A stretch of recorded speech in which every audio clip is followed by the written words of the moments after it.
வையத்துள் வாழ்வாங்கு வாழ்பவன் வானுரையும் தெய்வத்துள் வைக்கப்படும் என்பார் தெய்வப்புலவர். மனிதன் 4 நிலையை கிடக்கணும். கிரகஸ்தன், வானப்பிரஸ்தன், சன்னியாசி, பிரம்மச்சாரி. எதையாவது ஒன்ன கொடுத்தாத்தே அன்பு வருது. கொடுத்தால் அன்பு வரும்.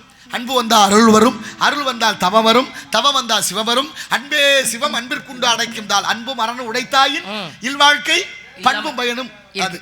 அப்படி இந்த இலக்கியங்கள் நமக்கு சொல்லிக் கொடுக்கிற கருத்துக்களை பத்தியா யாயும் யாயும் யாராகியரோ எந்தையும் நுந்தையும் எம்முறை கேளீர் யானும் நீயும் எவர் கேளீர் என்ன அன்புடை நெஞ்சம் தாங்கிறது என்ன செம்புள பெயர் நீர் போல தம்முடைய நெஞ்சம் அன்புடைய நெஞ்சம் தாம் கலந்தனர். என்ன அர்த்தம்?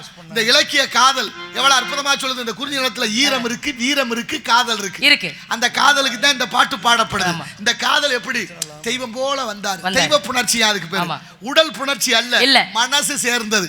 செம்புள பெயர் நீர் போல தாம் கலந்தனவே எது அன்புடைய நெஞ்சம். அப்படின்னா யாரு? உங்க அப்பா யாரு, எங்க அப்பா யாரு, எங்க அம்மா யாரு, உங்க அம்மா யாரு தெரியாது. நான் யாரு நீ யாருன்னு தெரியாது. ஆனா உன் மனசு எனக்கு பிடிச்சிருச்சு, என் மனசு ஒன்ன விரும்பிருச்சு அப்படின்னு சொல்றாங்க. எது போல மழை நீர் விழுந்தா செம்மண்ல விழுந்தா சிவப்பா மாறும்.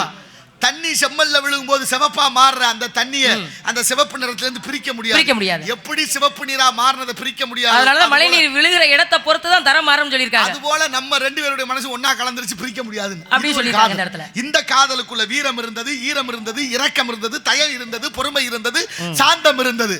அத்தனையும் இளைவாக இந்த குறிஞ்சி நிலத்தினுடைய தலைவன் குமர கடவுள் முருகனுடைய தயவாளு இங்கே நீ வாழக்கூடிய பற்றி சில விவரங்களை அறிய வேண்டும் என்ற அவா